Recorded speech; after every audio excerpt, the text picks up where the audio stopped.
ओम श्री परमात्मने नमः। ओम श्री गुरुभ्यो नमः। ओम मातृशक्तये नमः। ओम असतो सद्गम तमसो मा ज्योतिर्गमय मृत्योर्मा। ओम शांति शांति शांति।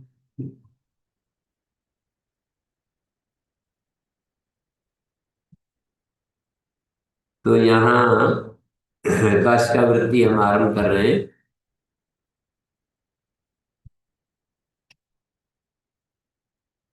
वृत्तो भाष्ये तथा धातूनां पारायणादिषु विप्रकीर्णस्य तंत्रस्य क्रियते सार संग्रह।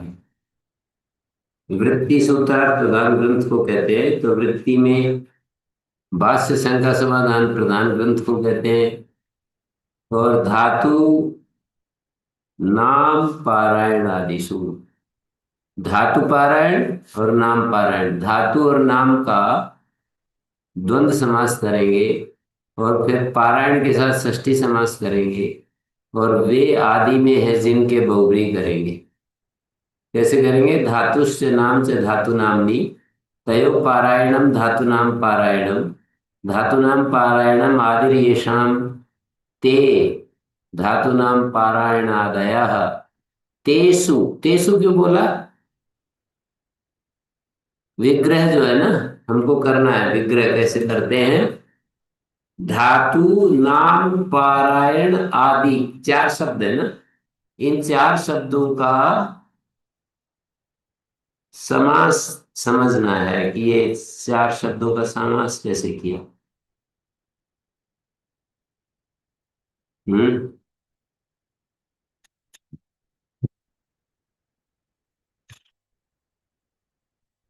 धातु और नाम बहुवचन में भी विग्रह कर सकते हैं। धातवः भूत प्रत्यया नामानि प्रातिपदिकानि तेषां पारं तेषां पारायणम पारायणे।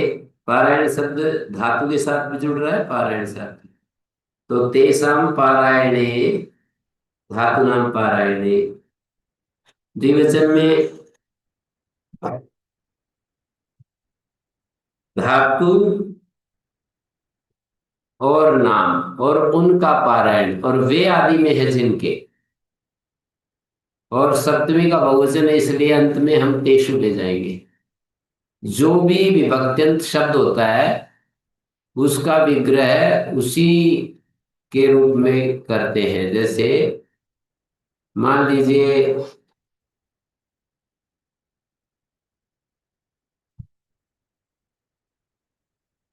जैसे हमें विग्रह दिखाना है धातु लोपे और धातु के, धातु लोपे का विग्रह दिखाना है।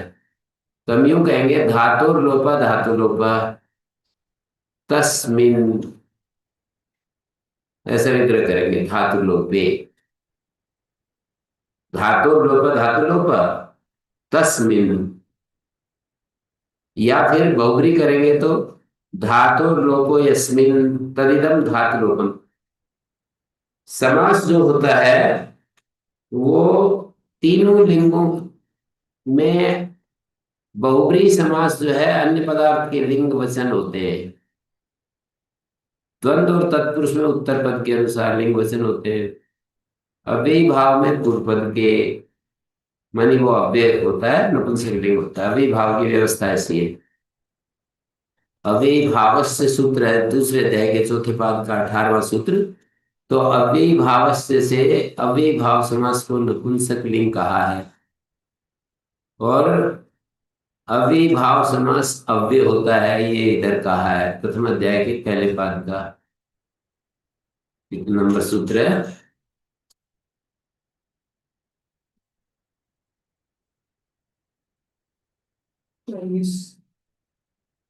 40 नंबर सूत्र, पहले अध्याय के पहले पाद का 40 नंबर सूत्र। अभिभावस्य से अभिभाव समास का को अव्यय संज्ञक बताया है।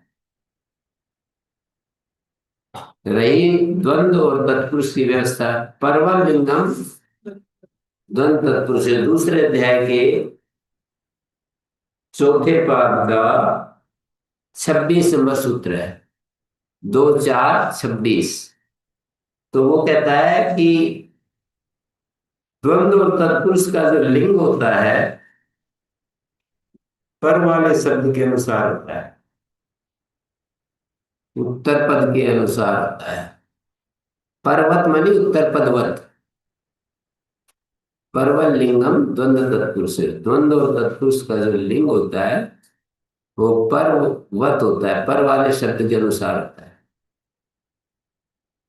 हैं?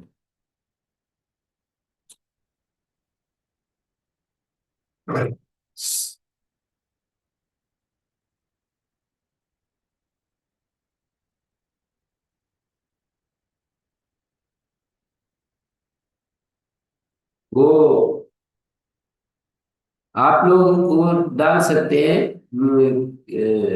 वो लगा सकते हैं तेजस्विनी जी। क्या लगा सकते? ये लैपटॉप यूट्यूब, लैपटॉप पर लाइव भी है। उसके डायलॉग भी हम खत्म होते हैं, इतना फोन में रिकॉर्डिंग तो हो सकती है बस। रिकॉर्ड तो हम भी कर रहे हैं। हाँ, उसके लिए तो हाँ, तो मैं ये कह रहा था कि ये जो समास विग्रह की बात आती है ना, तो हमें समास का नाम और समास का विग्रह, इन दो बातों को तत्परता के साथ सीखना है कि समास का नाम क्या है और समास का विग्रह क्या है। तो धातु नाम पारायण आदि में ऐसे कहेंगे कि द्वंद गर्भ षष्ठी तत्पुरुष गर्भ बहुव्रीहि, ये समास का नाम हो गया। विग्रह क्या है? धातवस्य नामानि से धातु नामानि, तेषां पारायणम, तेषां पारायणम धातूनां पारायणम, तद आदिर्येषां ते धातूनां पारायणादय, तेषु धातूनां पारायणादिषु। लास्ट में मैं जो विभक्त्यंत शब्द होगा उसी को बताने के लिए तत्शब्द का वो विभक्ति वाला रूप बोल दिया जाता है।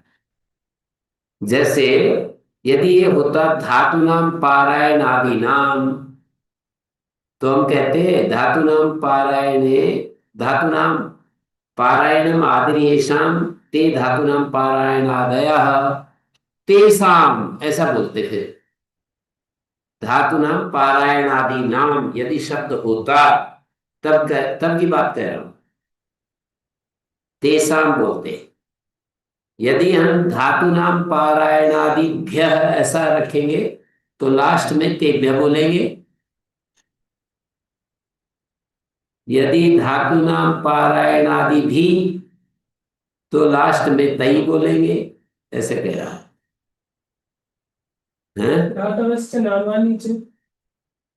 बहुवचन में भी विग्रह कर सकते हैं। धातुस्य नाम से धातु नाम, जाति में एक वचन कर देंगे। धातुस्य नाम से धातु नाम नहीं, धातु नाम नो पारायणम, धातु नाम पारायणम, या फिर धातवस्य नामानी से धातु नामानी, तेषां पारायणम धातु नाम पारायणम, तद आदिर्येषां ते धातु नाम पारायणादय, तेषु धातु नाम पारायणादिषु, जैसे कहेंगे। तो वृत्तौ भाष्ये, वृत्ति माने सूत्र प्रधान ग्रंथ को वृत्ति कहते हैं, और भाष्य शंका समाधान प्रधान ग्रंथ को भाष्य कहते हैं। कात्यायन प्रणीत जो वाक्य हैं वार्तिक, उनका विवरण पतंजलि के द्वारा जो कहा गया है उसको भाष्य कहते हैं।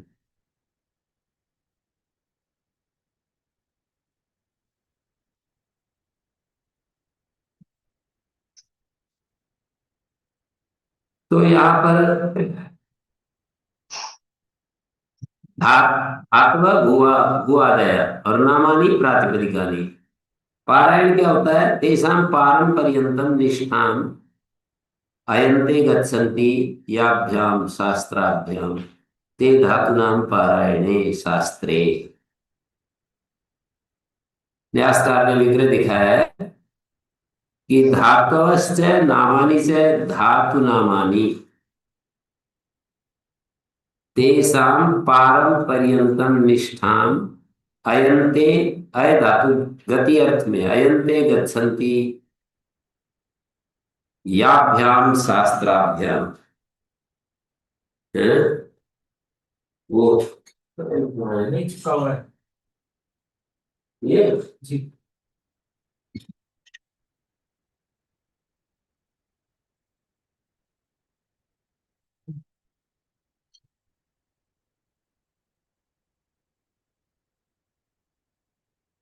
धातवश्च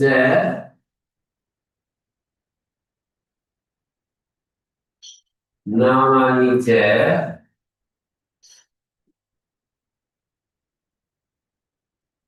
धातु नामानि।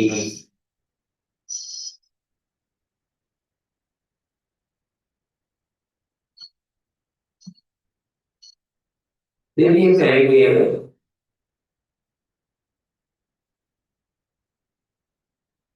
धातुना पारायणम पारम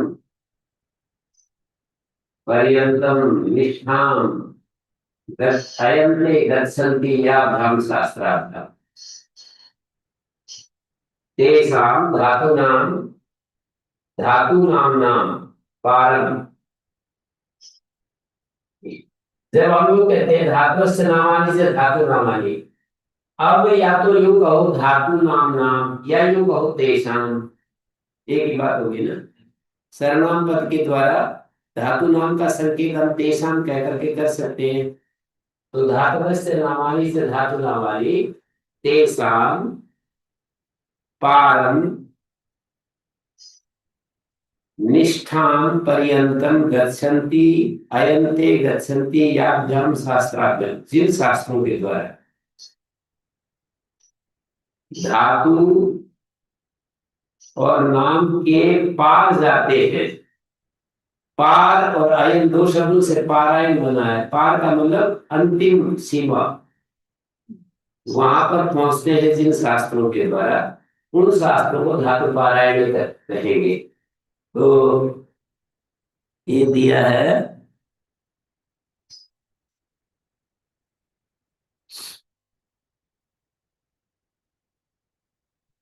तेषां पारं पर्यन्तं निष्ठां तेषां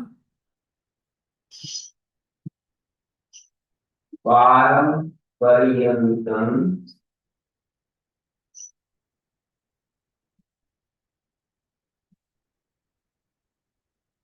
तेषां पारं पर्यन्तं निष्ठां गच्छन्ति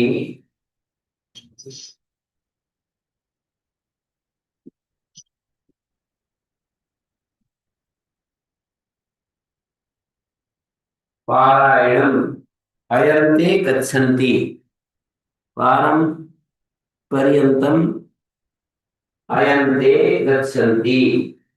इसको मिटाना होगा। हाँ हैं? जी ये नंबर स्वामी जी इसको केवल इसको। हाँ इसको ऐसे लिखे इसको से हाँ जी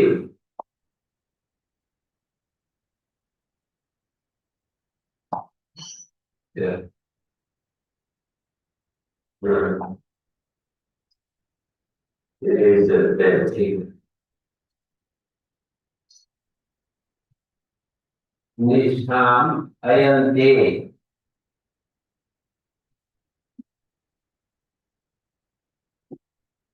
गच्छन्ति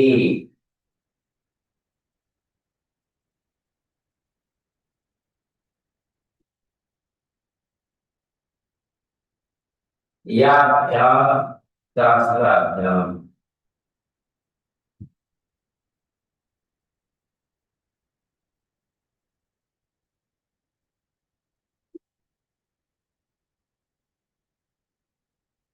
याभ्याम शास्त्राभ्याम ते धातूनां पारायणे।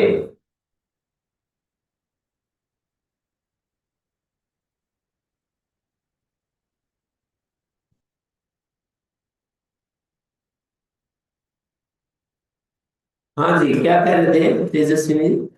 निष्ठाम अयन्ते निष्ठाम। निष्ठा माने अंतिम अवधि।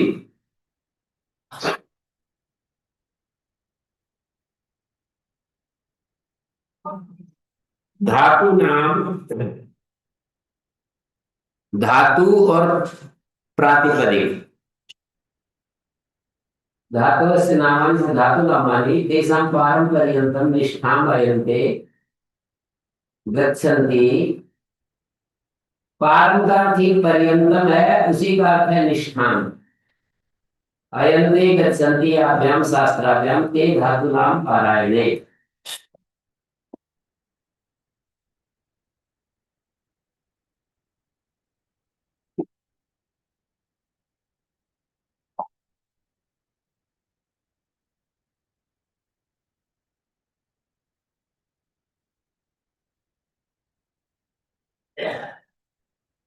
धातूनां पारायणे।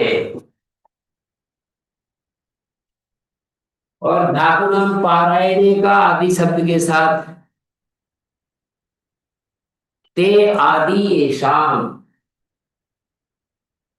ते आदि येषाम,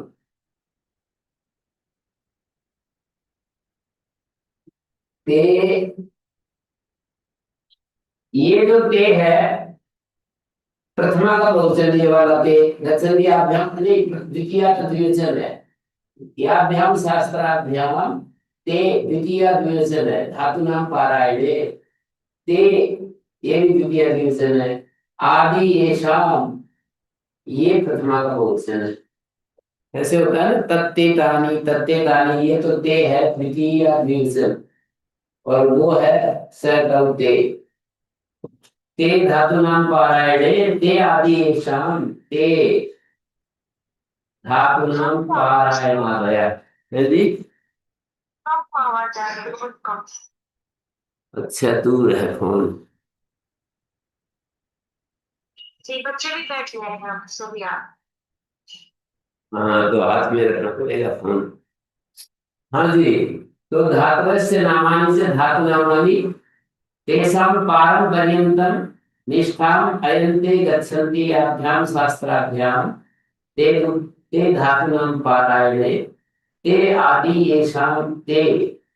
यहाँ पर जो ते है तत्ते तानी वाला ते है, और आदि के द्विवचन में द्विगुणी का शब्द मैंने लिखा है ते धातुनां पारायणे ते आदि येषां। आदि आदि आदयः, वो वाला आदि शब्द है। येषां, येषां केषां शास्त्राणां, हैं? येषां शब्द से क्या लोगे? शास्त्राणां। शास्त्राणां। धातु पारायण, पारायण शब्द दोनों के साथ जुड़ रहा है, धातु के साथ भी नाम के साथ। धातु पारायण आदि में है जिनके, जिन ग्रंथों के ग्रंथ ले लेंगे, और नाम पारायण आदि में है जिन ग्रंथों के, मतलब इत्यादि बोल देते हैं ना। धातु नाम पारायण आदि ग्रंथों में विप्रकीर्णस्य तंत्रस्य, फैले हुए तंत्र का, शास्त्र का, तंत्र माने शास्त्र, सार संग्रह किया जा रहा है। मया विशेष, मया कौन है? इस ग्रंथ का लेखक। क्रियते सार संग्रह है वामदयाल। तो ये लिखा हुआ दिख रहा है सबको, मिटा दो जी। Clear answer, clear answer, clear answer. अच्छा, हाँ, इसको ऊपर किया था आपने? प्रीव्यू। प्रीव्यू। हाँ जी। हाँ, ठीक। अच्छा अच्छा। तो अब हम ये देखिए कि धातु नाम पारायणादया विप्रकीर्णस्य तंत्रस्य क्रियते सार संग्रह। विप्रकीर्णस्य का मतलब है विश्राम पूर्वक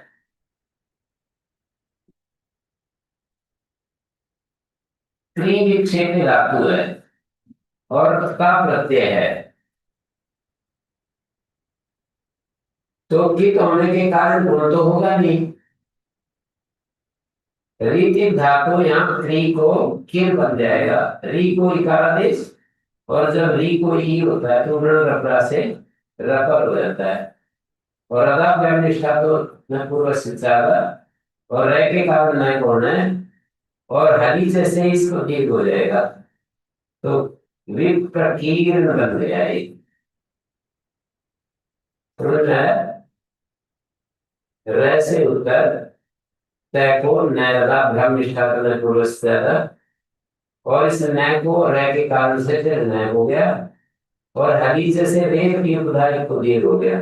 विप्रकीर्ण से तंत्र से बनी, विप्रकीर्ण से तंत्र से पहले हुए तंत्र का, इससे षष्ठी विभक्ति है। विप्रकीर्ण से कैसे बना?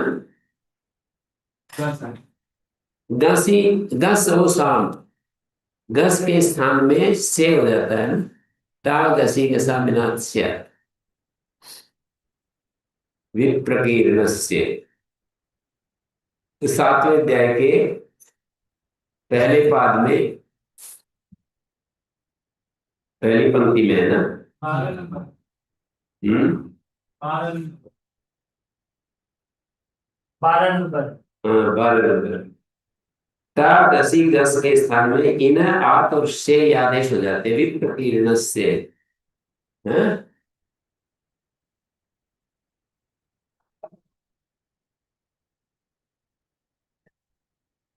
क्रियते सार संग्रह, कर्मवाच्य का प्रयोग है ये। सार संग्रह क्रियते, सारस से संग्रह, सार संग्रह।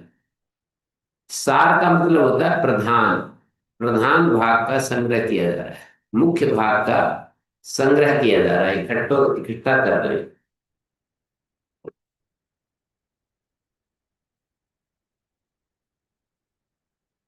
विप्रकीर्ण से तंत्र से, तंत्र शब्द जो है प्रधान अर्थ, वो शास्त्र का वाचक है।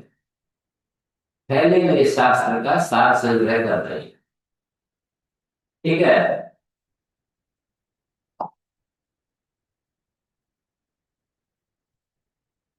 दूसरा श्लोक पर आ जाते हैं। दूसरा श्लोक है इष्टिव संख्यानवती शुद्ध गुणा विवृत गुण सूत्रार्था व्युत्पन्न रूप सिद्धि वृत्तिरियम काशिका नाम। इष्टिव संख्यानवती का अर्थ है इष्टयश्च उपसंख्यानानि च इष्टिव संख्यानानि, इष्टिव संख्यानानि विद्यन्ते यस्याम इष्टिव संख्यानवती। क्या प्रत्यय है इष्टिव संख्यानवती में? सुजन जी क्या प्रत्यय है? जनक जी क्या प्रत्यय है? हाँ, मतुप प्रत्यय। इष्टिव संख्यान शब्द से मतुप प्रत्यय है, और मतुप के मैं को वह हो गया है इस सूत्र से। 8वें अध्याय के दूसरे पाद का, नहीं नहीं 7 नहीं, 9 नंबर या कुछ ऐसे है ना, 9 नंबर। 9 नंबर होता है। माधुधाय से मतोर वो यवादिभ्य है, इष्टिव संख्या नकारांत शब्द है, उसमें मकारांत अकारांत, मकारोक्त अकारोक्त, ऐसे शब्दों से उत्तर मतुब के मैं को वह हो जाता है, मतोर वह। इष्टिव संख्या है जिसमें ऐसी क्या है, ये काशिका वृत्ति है। स्टीव संज्ञानवती काशिका का विशेषण बन गया। जैसे हम कहें गावा संति यस्य गोमान देवदत्ता है, गोमान शब्द विशेषण बन गया देवदत्त का, तो स्टीव संख्यानुवती काशिका का विशेषण बन गया। शुद्ध गुणा, ये बहुव्रीहि समास है। शुद्धा गणा यस्याम सा, यस्याम के बाद सा बोला मैंने, शुद्ध गणा। शुद्ध गणाया होता तो फिर लास्ट में फिर तस्या बोलता मैं। शुद्ध गणायाम होगा तो लास्ट में मैं तस्याम बोलता। शुद्धा गणा यस्याम सा, शुद्ध गणा है। शुद्ध गणा जो है काशिका का विशेषण है। तीसरा विशेषण है विवृत गूढ़ सूत्रार्थ। विवृतः उद्घाटितः गूढ़ सूत्रार्थो यस्याम। विवृत माने उद्घाटित है, गूढ़ सूत्रार्थ जिसमें, मतलब कोई कोई सूत्रार्थ कठिन होता है ना, उसको खोला गया है, उसको स्पष्ट करके बताया गया है। तो विवृता गूढ़ सूत्रार्थो यस्याम सा विवृत गूढ़ सूत्रार्थ। और ये भी काशिका वृत्ति का विशेषण है। फिर एक और व्युत्पन्न रूप सिद्धि। दो तरह के रूप होते हैं, एक व्युत्पन्न रूप और एक अव्युत्पन्न रूप। तो अव्युत्पन्न रूपों की तो सिद्धि होती नहीं है, व्युत्पन्न रूपों की ही सिद्धि होती है। तो उसी को बता रहे हैं कि व्युत्पन्न रूपाणाम सिद्धिर्यस्याम। जो कठिन रूप हैं, व्युत्पन्न प्रकृति प्रत्यय विभाग जिनमें देख सकते हैं, ऐसे व्युत्पन्न रूप कहलाते हैं। उन रूपों की सिद्धि है जिसमें, ऐसी है ये वृत्ति। तो चार विशेषण दिए, इष्टि और उपसंख्यान। जिन वार्तिकों में इष्यते इष्यते आता है और जहां उपसंख्यानम कर्तव्यम आता है, हैं? और काशिकाकार समय गुण जो गण होते थे, गणपाठ, वो थोड़ा व्यवस्थित हो गया था, तो इन्होंने उसको व्यवस्थित करने का प्रयास किया। तो वही दिखा रहे हैं कि हमने इसको गणों को शुद्ध करके लिखा है, हैं? और कठिन सूत्रों के अर्थ को भी हमने दिया है। कठिन सूत्रों के अर्थ को भी हमने उद्घाटित किया है। कठिन शब्दों की सिद्धि भी दर्शाई है। इतनी विशेषताओं से युक्त है ये काशिका नाम वाली वृत्ति। सूत्रार्थ प्रधान ग्रंथ को वृत्ति कहते हैं? और काश्यम भवा काशिका, काश्यादिवेश ठेठ ईंट प्रत्यय होकर के काशिका बन गए। है प्रत्यय करेंगे तो क्या बनेगा? काशिकी। है से डाणा गेप हो जाता है। ईंट करेंगे तो ईंट में भी थ बचेगा। ईंट में इकार उच्चारण के लिए है और ये तो आदि अच को वृद्धि करने के लिए है। और है को ईक हो गया, फिर आजाद स्टाप हो गया। है करेंगे तो डाणा गेप हो जाएगा, ईट करेंगे तो टाप हो जाएगा। तो काश्यादिवेश हो, काशी शब्द से, काशी शब्द से ईट प्रत्यय किया, ईट के ठ को ईक किया और काशी के ई का लोप हो जाएगा, वह संज्ञा होकर यस्य से। ठीक है, तो ऐसी एक काशिका वृत्ति है। और तीसरा श्लोक है व्याकरण से शरीरम परिनिष्ठ शास्त्र कृत्यमेतावत्। व्याकरण का शरीर तो इतना ही है जो हमने दूसरे श्लोक में बताया। इष्टि संख्यान हो जिसमें, सूत्रार्थ जिसमें खोला गया हो, गूढ़ सूत्रार्थ को स्पष्ट करके खोला गया हो, व्युत्पन्न रूपों की सिद्धि हो, गण जिसमें गणपाठ की व्यवस्था शुद्ध हो। व्याकरण से शरीरम परिनिष्ठित शास्त्र कृत्यम, परिनितिष्ठति शास्त्र कृत्यम यस्मिन् एतावदेव अस्ति ना तो अधिकम, इससे ज्यादा नहीं है, इतना ही है शास्त्र व्याकरण का शरीर, इतना जो ऊपर बताया। शास्त्र कृत्य जिसमें परिसमाप्त हो जाता है, शास्त्र का कार्य परिसमाप्त हो जाता है, व्याकरण शास्त्र का जो कार्य है परिसमाप्त हो जाता है इतने में। परिनिष्ठित शास्त्र कृत्यम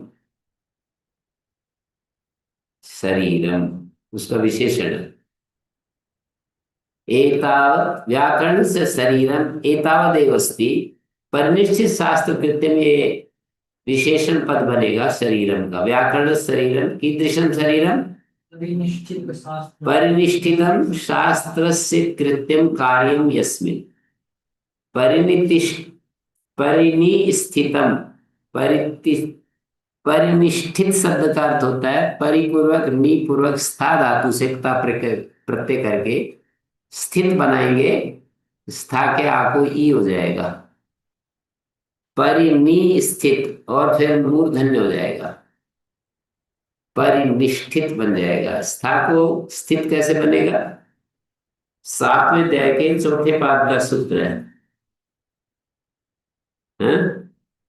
सातवें अध्याय के चौथे पाद का सूत्र है व्यतिष्यति मा स्थामिति किति, 40 नंबर सूत्र है।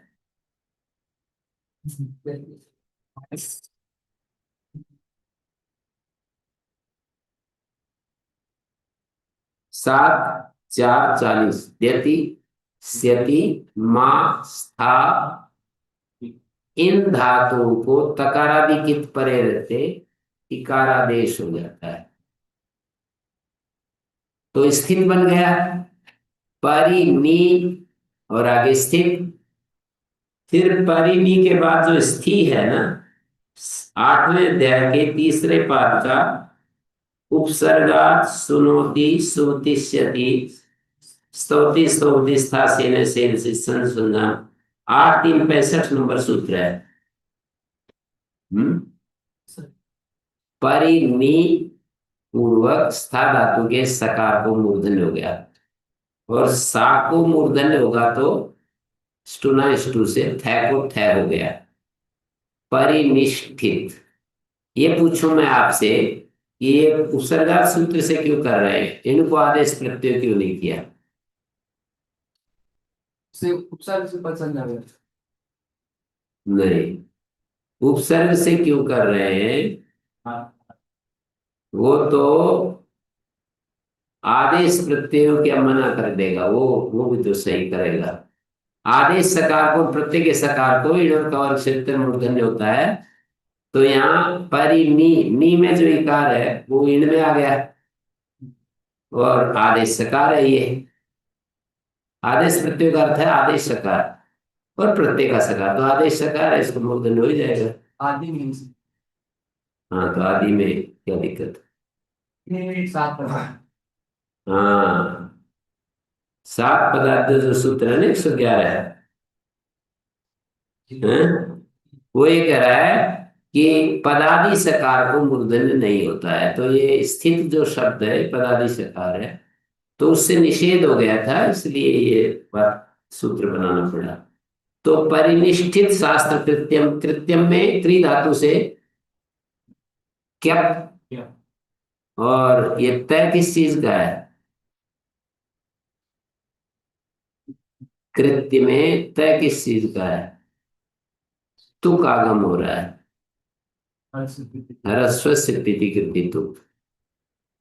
कृत क्यप प्रत्यय पित है और कृत संज्ञक भी है, पित कृत परे हो तो ह्रस्व को तुक आगम हो गया, क्री को तुक आगम हो गया, कृत्य बन गया। कृत्य का अर्थ कार्य होता है, तो परिनिष्ठित है शास्त्र कार्य जिसमें, ऐसा है ये व्याकरण का शरीर। परिनिष्ठित परिसमाप्त, परिनिष्ठित का अर्थ होता है परिसमाप्त है शास्त्र कार्य जिसमें, एतावदेव शास्त्र शरीरम इष्टिव संख्यानादि, इतने में ही शास्त्र कार्य परिसमाप्त हो जाता है। एतावती शास्त्र कृत्यम परिनिष्ठिष्ठति, परिसाप्यते। शिष्टा परिकर बंध। शिष्टा शब्द कैसे बनेगा? सास धातु से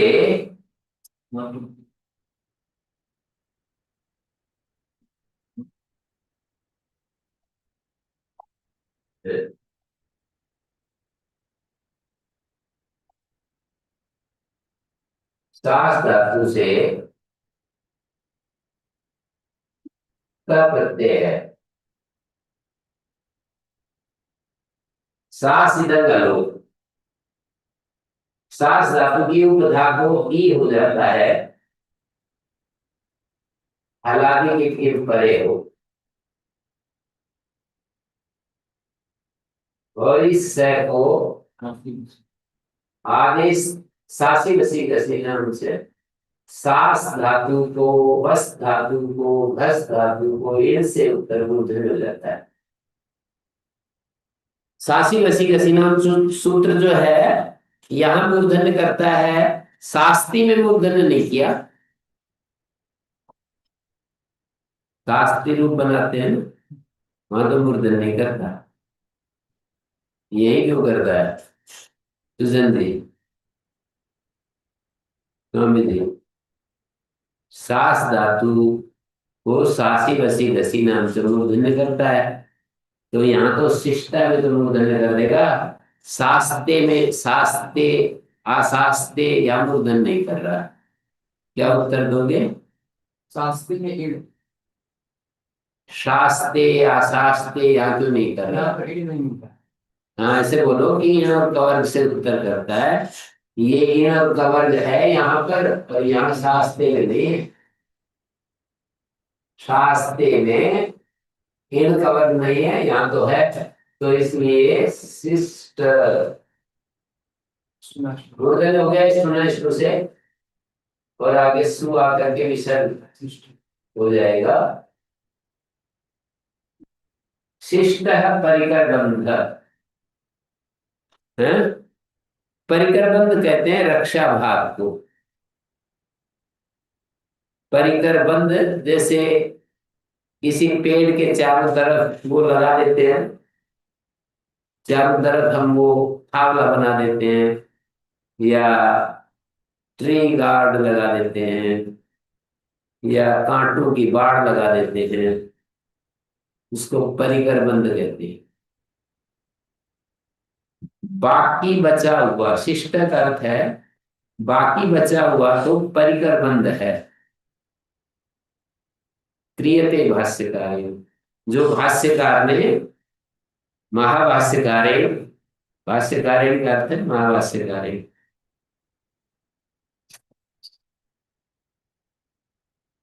शिष्ट परिकर बंध भाष्यकारे क्रियते, स्वकीय व्याख्याने महाभाष्ये तत्र क्रियते।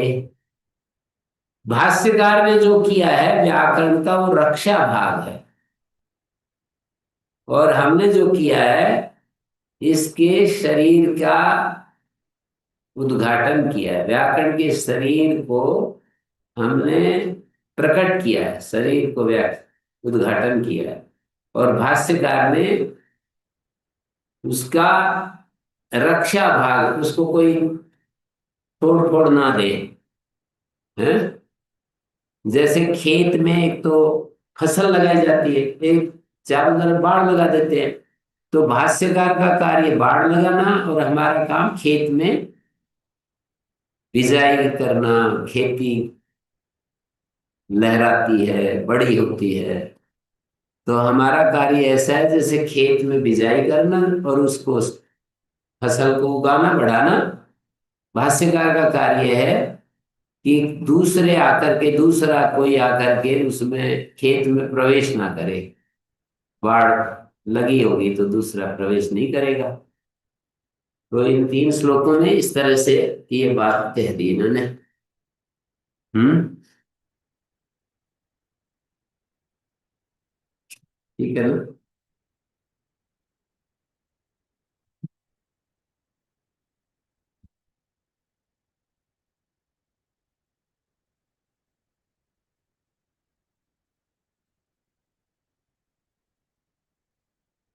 अर्थ है शब्दानुशासन। हाँ। विवृतः गूढ़सूत्रार्थो यस्याम्। वैसे तो सूत्रार्थ सभी को खोला है, पर गूढ़ सूत्रार्थो यस्याम विशेषण उद्घाटिता विवृता।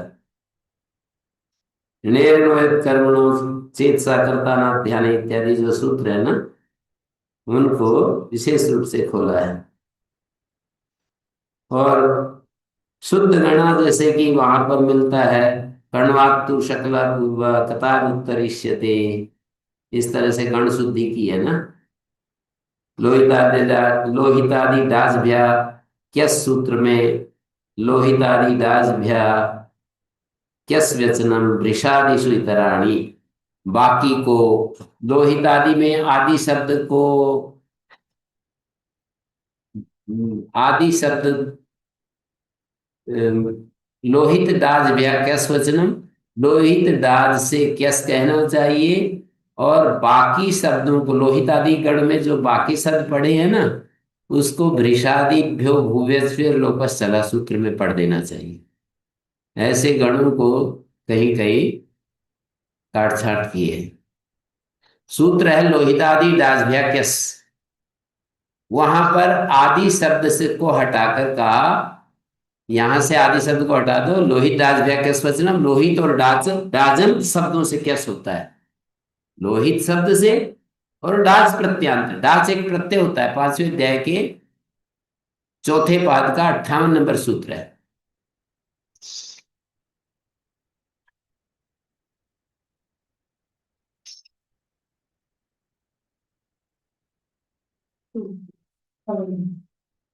है जी, 57 नंबर है।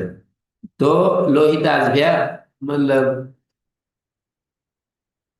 क्या सूत्र है? द्विज अवराधा अव्यक्तानुकरणा द्विज अवराधात अनितो डाच। अव्यक्तानुकरणा द्विज अवराधात अनितो डाच।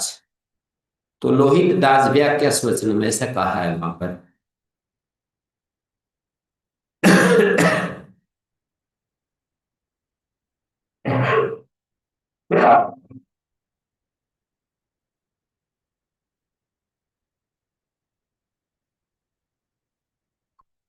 हाँ जी, आगे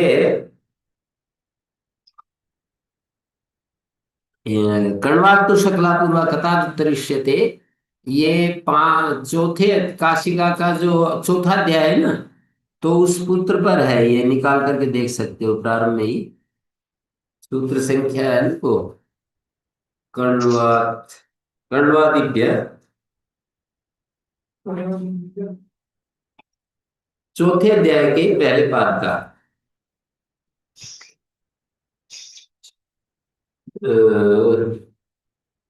ये है सर्वत्र लोहितादि कथंत 18 वस्तु। यहाँ पर गण को शुद्ध करने के लिए काशिकाकार ने कुछ उपक्रम किया है।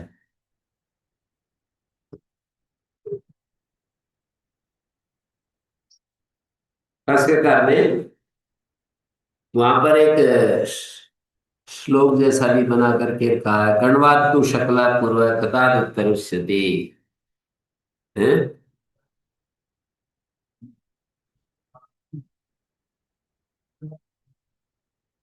क्या है दूसरी पंक्ति? पूर्वोत्तर तदंतादि फाणौ तत्र प्रयोजन। वो तो आगे जब पढ़ेंगे तब आ जाएगा।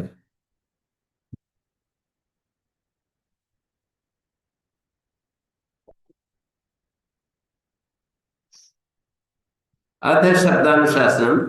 अब हम शब्दानुशासन, शब्दानुशासनम नाम शास्त्रम अधिकृतम वेदितव्यम।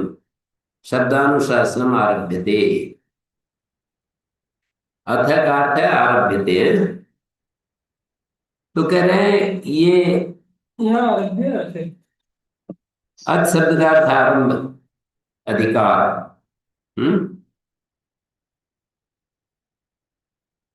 शब्दानुशासन शास्त्र का आरंभ किया जाता है। यहाँ पे जो श्लोक आदि दिए ऊपर, इनमें माने जो अनुबंध चतुष्टय है, उसका कैसे देखे मैं? कौन से श्लोक दिए?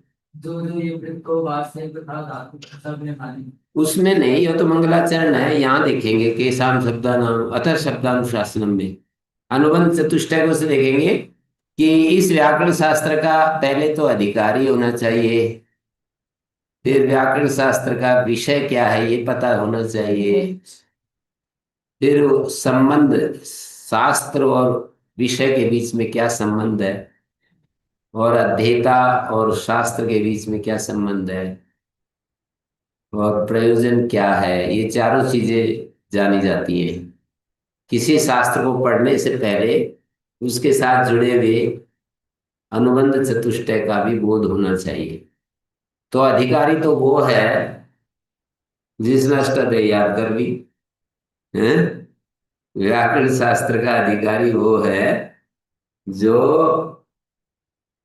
व्याकरण शास्त्र मतलब शब्दार्थ संबंधों को शुद्ध रूप में जानना चाहता है और पाणिनि अष्टाध्यायी के प्रति श्रद्धावान है, परंपरा के प्रति श्रद्धावान है, शब्दार्थ संबंधों का बोध करना चाहता है और इसके इसके अनुशूलन में रोज अपना मन लगा रहा है, वो अधिकारी है।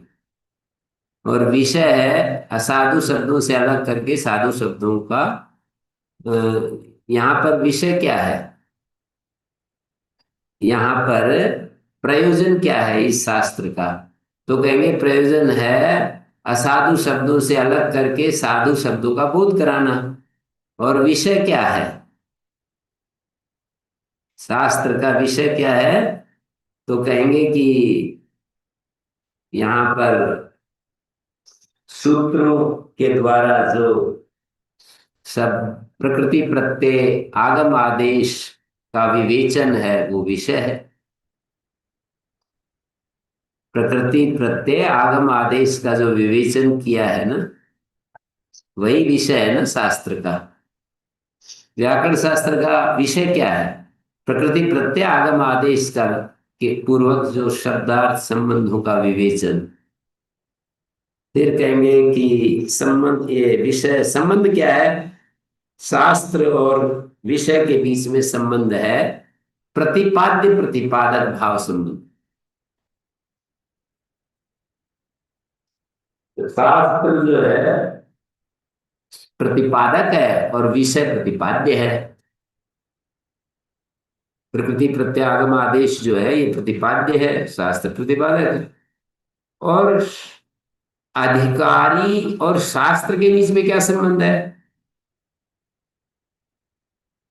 जो अधिकारी है, जैसे आप लोग बैठे हो व्याकरण शास्त्र के अधिकारी बनकर, तो आपका और शास्त्र के साथ संबंध क्या है, ग्रहीता ग्राह्य संबंध। आप ग्रहण करने वाले हैं, आप शास्त्र आपके द्वारा ग्राह्य है। और विषय और प्रयोजन के बीच में क्या संबंध है, तो कहेंगे विषय और प्रयोजन के बीच में तो संबंध यही है कि प्राप्य प्रापक संबंध है। विषय जो है प्रयोजन का प्रापक है और विषय और प्रयोजन प्राप्य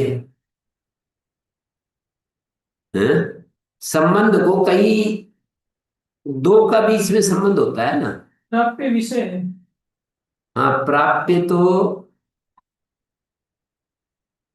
विषय जो है प्रयोजन विषय, प्रयोजन और विषय के बीच में यदि हम संबंध देख रहे हैं तो विषय बोध हमको कहाँ ले जाता है, क्या प्राप्त कराएगा,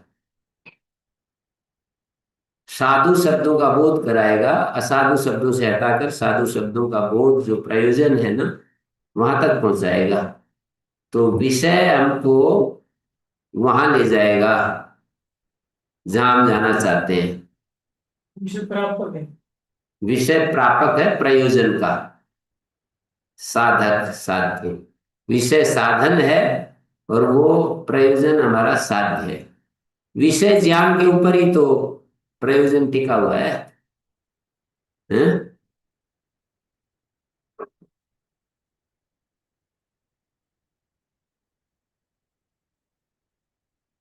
कई ढंग से हमने देखा उसमें, जो एक पुस्तक लिखी है सर्वज्ञ वेद, उसका जो ईशावास्य उपनिषद का वो जो पहला मंत्र है ना, ईशावास्यम इदं सर्वम, उसकी व्याख्या में ये लिखा है, मतलब अनुबंध चतुष्टय का व्याख्यान किया।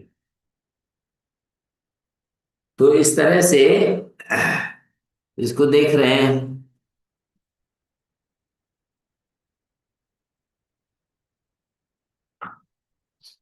भर्तृहरि ने यहाँ पर बहुत अच्छे अच्छे श्लोक लिखे हैं,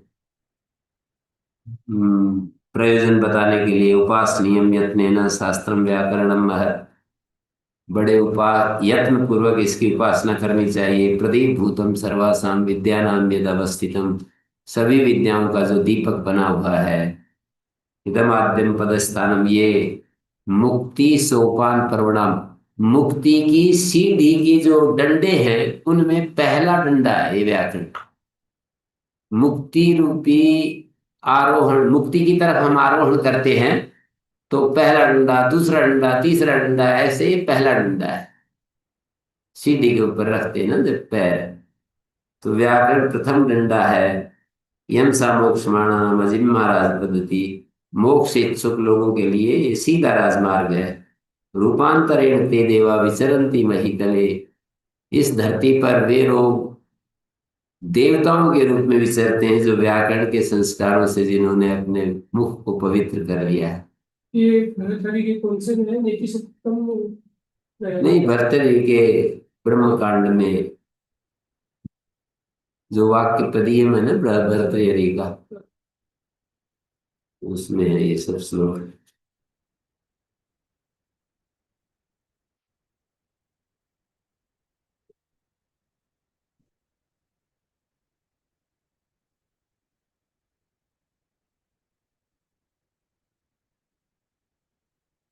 केशाम शब्दानाम, व्याकरण शब्द, व्याकरण का हम वो करते हैं, आरंभ करते हैं तो शब्दानाम अनुशासनम, शब्दानुशासनम। तो पूछेंगे किन शब्दों का?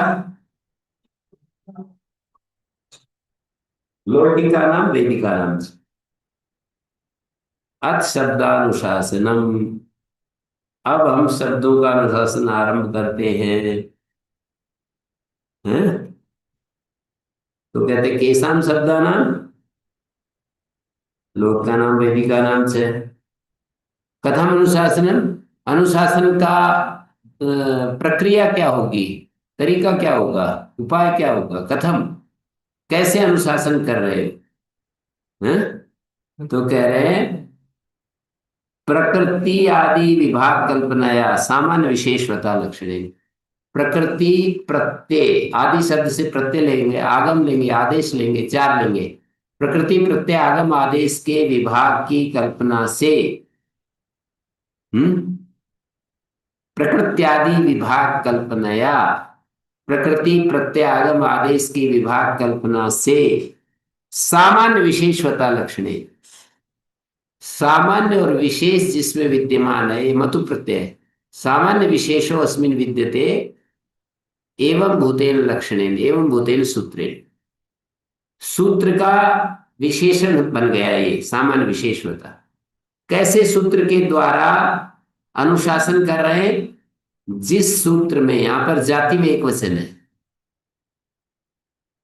जाति में एक वचन हो गया तो अर्थ करेंगे व्यक्ति परक, तो यूं कहेंगे ऐसे सूत्रों के द्वारा अनुशासन कर रहे हैं जिसमें प्रकृति प्रत्यय आगम आदेश की विभाग की कल्पना की और सामान्य विशेष, सामान्य सूत्र और विशेष सूत्र बनाए और इस तरह से व्याकरण को खड़ा किया है।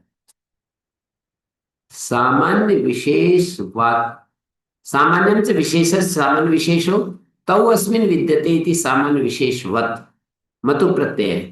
और तृतीय विभक्ति में सामान्य विशेषवता, मतुब के मैं को वह हो गया ना, सामान्य विशेषो अस्मिन् विद्यते सामान्य विशेषो, सामान्य विशेषवता लक्षणे, लक्षण जाते, लक्षण समूहे।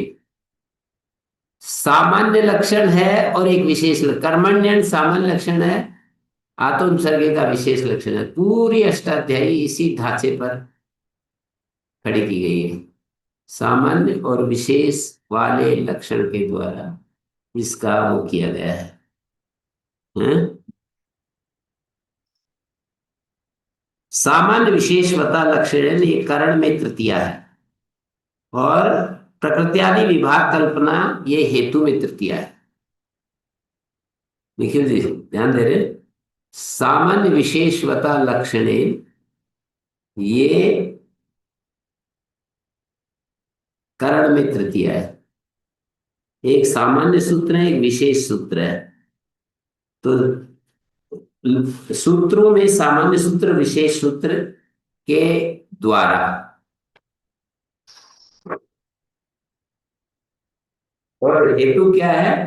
प्रकृत्यादि विभाग कल्पना के चलते, प्रकृति प्रत्यागम आदेश के विभाग की कल्पना को लेकर, उसके हेतु से, उसके कारण से, उसको हेतु बनाकर सामान्य विशेषवान लक्षण के द्वारा अनुशासन किया है। माने अष्टाध्यायी में एक अपवाद सूत्र मिलेंगे, एक सामान्य सूत्र मिलेंगे, और प्रकृति प्रत्यय आगम आदेश, इन चार चीजों की पर्याप्त चर्चा मिलेगी। सारी अष्टाध्यायी है ये, और क्या है? प्रकृति प्रत्यय आगम आदेश, यही है ना। आगम टित कित मित होते हैं, प्रकृति को होते हैं। आगम टित कित मित प्रत्यय को भी होते हैं। टित आगम कित आगम मित आगम प्रकृति को, टित आगम कित आगम मित आगम प्रत्यय को भी होते हैं, है ना। तो आदेश भी इसी तरह से, प्रकृति को आदेश होते हैं, आदि में आदेश, अंत में आदेश, मध्य में आदेश, और संपूर्ण के स्थान में आदेश। तो आगम व्यवस्था करने वाले सूत्र बना दिया, आद्यंतो टेक्तो विचोन्त्यात्परा। आदेश व्यवस्था करने वाले सूत्र बना दिए, अलोन्त्यस्य गीतस्य आदि परशन एकादशित सर्वस्व। इस तरह से अष्टाध्यायी को बनाया। ओम शांति शांति शांति।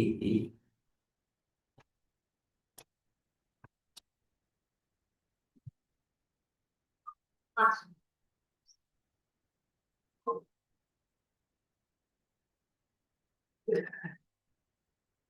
ओम